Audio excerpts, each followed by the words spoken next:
दोस्तों, कहानी का आनंद लेने के लिए कहानी को पूरा सुनिएगा और अगर कहानी अच्छी लगे तो लाइक कीजिएगा। चैनल को सब्सक्राइब नहीं किया है तो चैनल को सब्सक्राइब कर लीजिएगा। तो चलिए स्टार्ट करते हैं। माँ, मुझे क्यों मजबूर कर रही हो? मैं यह विवाह नहीं करूँगी, नीलम ने करुण आवाज़ में रोते रोते कहा। नहीं बेटी, यह मजबूरी नहीं है। हम तो तेरी भलाई के लिए ही सब कुछ कर रहे हैं। ऐसे रिश्ते बार बार नहीं आते। आनंद कितना सुंदर, सुशील और होनहार लड़का है। अच्छी नौकरी, अच्छा खानदान और अच्छा घर बार। ऐसे अवसर को ठुकराना क्या कोई अक्लमंदी है? नीलम की माँ ने प्यार से उसके सिर पर हाथ फेरते हुए कहा, नहीं माँ नहीं, यह कभी नहीं हो सकता।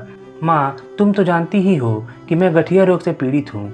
हर तरह का इलाज कराने पर भी मैं ठीक नहीं हो पाई। उन्होंने तो बस मेरा चेहरा और कपड़ों से ढके शरीर को देखकर ही मुझे पसंद किया है। क्या यह उनके साथ विश्वासघात नहीं होगा? नीलम ने रुआंसे मुंह बनाते हुए कहा। माँ पर नीलम की बातों का कोई असर नहीं हुआ। वह तनिक भी विचलित नहीं हुई। वह तो किसी भी तरह नीलम के हाथ पीले कर देना चाहती थी। जब नीलम सीधी तरह मानने को तैयार नहीं हुई तो उन्होंने डांट कर उसे समझाते हुए कहा, बेटी, तुझे मालूम है कि तेरे पिता नहीं हैं। भाई भी अमेरिका में रंगरलियां मना रहा है। उसे तो तेरी और मेरी कोई चिंता ही नहीं है। जो पैसा था वह मैंने उसकी पढ़ाई में लगा दिया। बेटी, जिद नहीं करते, थोड़े से छिपाव से सारा जीवन सुखी हो जाएगा। फिर आनंद के परिवार वाले कितने अच्छे हैं, उन्होंने दहेज के लिए साफ मना कर दिया है। नीलम माँ की बातें और अधिक देर तक नहीं सुन सकी। वह वहाँ से उठी और अपने कमरे में जाकर पलंग पर औधी मुँह लेट गई। उसके मन में भयंकर तूफान उठ रहा था। माँ उसके विवाह के लिए अनेक बार अनुरोध कर चुकी थी, परंतु वह हर बार टाल देती थी। वह हर समय सोचती कि विवाह से भला वह कैसे किसी की ज़िंदगी में विष घोल सकती है। माँ भी जानती थी कि उसे गठिया की बीमारी है। नीलम इस बीमारी के कारण रात में सो नहीं पाती थी। एलोपैथी, आयुर्वेद और होम्योपैथी के इलाज का भी उसके बीमारी पर कोई असर नहीं पड़ा।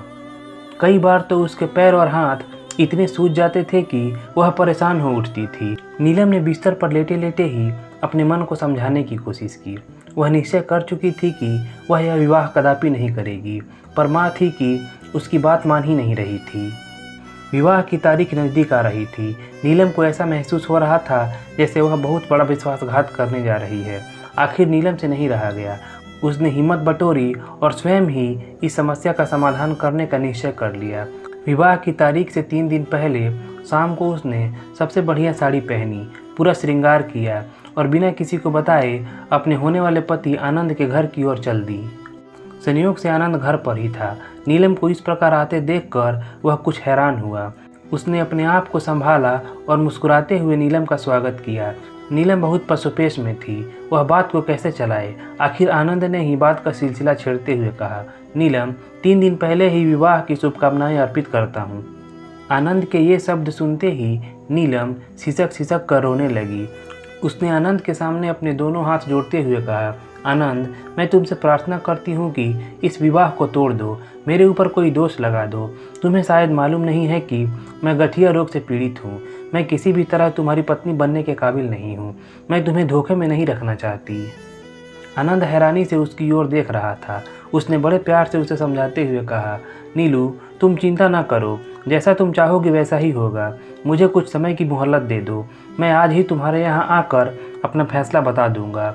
गुमसुम सी नीलम आनंद को नमस्कार करके हल्के मन से अपने घर की ओर चल दी। आनंद ने नीलम के जाने के तुरंत बाद अपने एक परिचित डॉक्टर प्रशांत से संपर्क स्थापित किया और सारी बात बताई। आनंद की बात सुनकर प्रशांत हंसने लगा। उसने कहा, आनंद, यह बीमारी इतनी संगीन नहीं है। मैंने तो देखा है कि विवाह के बाद यह अक्सर समाप्त हो जाती है। नीलम बेकार इसे ज़्यादा गंभीरता से लेकर भावनाओं में बह रही है। तुम नीलम को स्वीकार कर सकते हो, इसमें कोई डर नहीं। आनंद डॉक्टर प्रशांत के यहाँ से आश्वस्त होकर सीधा नीलम के यहाँ गया। नीलम दरवाजे पर खड़ी उसका ही इंतजार कर रही थी। आनंद को घर में घुसते देखकर नीलम की माँ का कलेजा धक धक करने लगा। वह किसी खराब समाचार की कल्पना करने लगी। नीलम ने आनंद का रास्ता रोकते हुए उत्सुकता से पूछा, बोलो, क्या निर्णय लिया? आनंद ने अपने चेहरे पर बनावटी गंभीरता लाकर कहा, मैं माँ जी से बात करूँगा। आनंद ने अपने सामने माँ को खड़े देखा तो उसने झुककर चरण स्पर्श किए। फिर आनंद ने कहा, माँ जी, नीलम की बातों पर ध्यान ना दें, आप विवाह की तैयारी शुरू कर दें। नीलम थोड़ी दूर खड़ी विस्मित सी आनंद को देखे जा रही थी। उसकी आंखों से बहते आंसू उसे निर्मल आनंद का आभास दे रहे थे।